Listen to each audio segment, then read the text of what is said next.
55 እስከ 60% የሚሆነውን በረጅም ጊዜ ሂደት የሚከሰት የኩላሊት መድከም ህመም ወይም ክሮኒክ ሬናል ፌለር የምንለውን በሽታ ቁጥጥሩ ደካማ የሆነ የስኳር ህመም ወይም በአግባቡ ያልታከመ የደም ግፊት ህመም እንደሚያመጣ ያውቃሉ። ዶክተር ልዑል ሰሎሞን በአፊላስ ሆስፒታል የውስጥ ደዌ ስፔሻሊስት ሐኪም ከግፊት ህመምና ከስኳር ህመም በመቀጠል ሌሎቹ ረጅም ጊዜ ሂደት የሚከሰት የኩላሊት መድከም ህመምን እንዲከሰት የሚያደርጉ መንስኤዎች ምንድን ናቸው?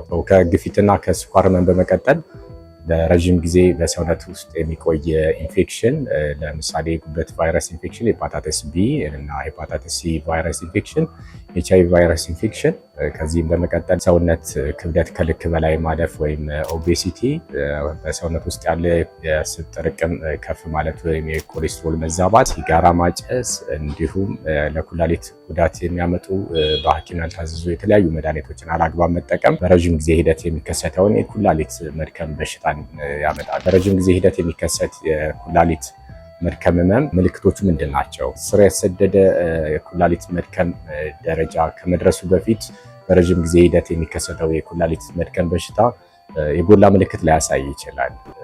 ስር የሰደደ የኩላሊት መድከም በሽታ ምልክቶቹ የሽንት መጠን መቀነስ፣ ሰውነት ማበጥ፣ ከፍተኛ የሆነ ድካም፣ የምግብ ፍላጎት መቀነስ እንዲሁም ማስመለስ ሊኖረው ይችላል። ደረጃው እጅግ ከፍ ሲልም ትንፋሽ ማጠር፣ ራስን መሳት እንዲሁም ለድንገተኛ ሞት ሊዳረግ ይችላል።